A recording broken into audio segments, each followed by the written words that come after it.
Introduce yourself. I'm Andre Gouws. I'm an independent economist and a trade consultant. Okay. And what advice have you got for small business in South Africa? Small businesses.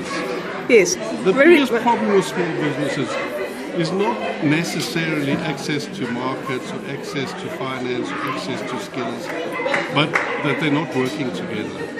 So they're lonely.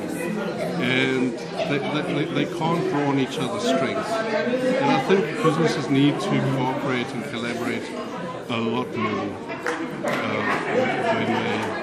when they're doing their business.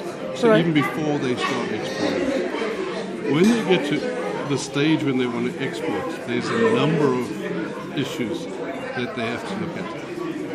The biggest problem is access to working capital. Yes. And the cost of working capital. So a firm that can happily supply and for 30 days in South Africa and have a 30-day line of credit with their suppliers can survive. As soon as that firm exports, it now needs maybe 3 months to manufacture. It slows down all the local markets. It doesn't have 3 months line of credit, but then there's also another possibly 6 weeks where the goods are on the water, and then the importer on the other side wants another 30 days. So we're looking at 6 months additional working capital. And a lot of exporters, successful companies that know what they're doing, fall short on working capital. Now, if I had a scenario where I'm a manufacturer, let us say, of furniture, and I've got a storeroom on my premises full of furniture, I'm selling at the flea market, and that storeroom of furniture is actually, I can do with it out it for 6 months because I can make more to fill it up.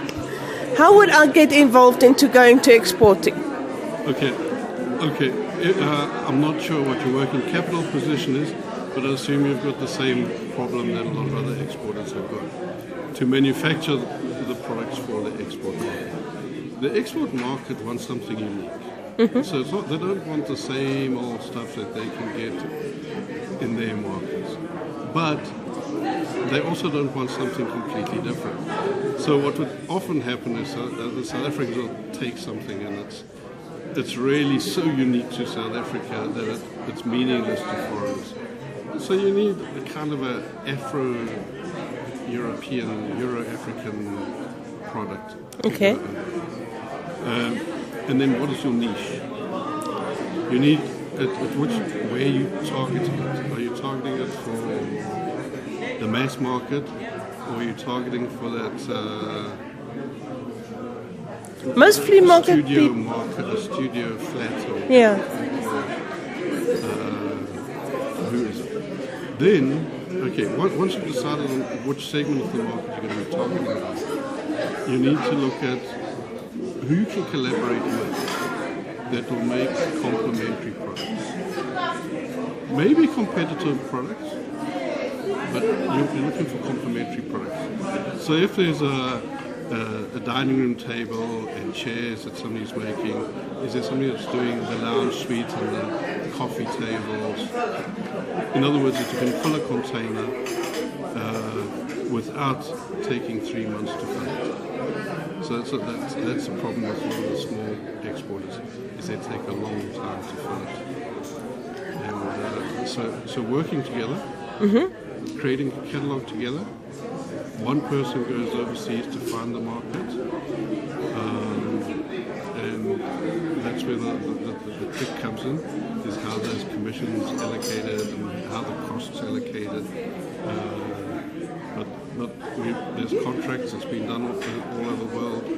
One of the United Nations organizations, UNIDO, have got pro forma contracts that people that want to collaborate can use as templates to move ahead.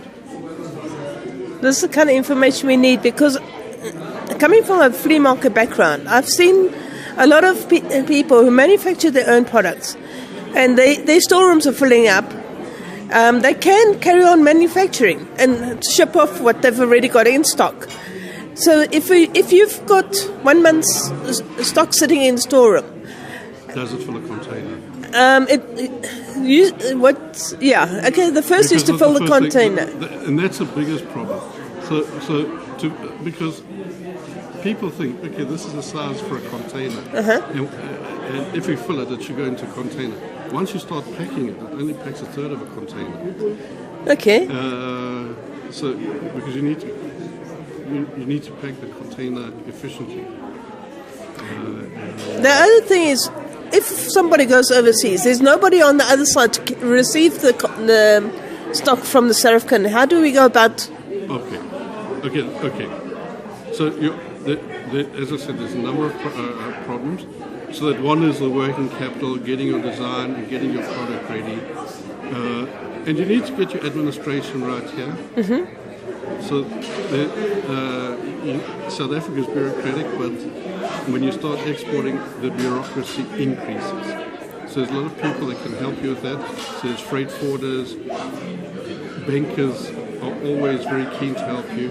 So even before you start your negotiations, even before you start looking for exporters, you need to start, importers, you need to start getting your support network ready. Who's going to pack it? Who's going to do the stuffing into the containers and so forth? Okay, then you need to find your agent. And now South Africa does have a network of foreign economic representatives overseas. Right. And they can be fairly useful in finding people. You can use the web, you can use directories, and again, networks are critical.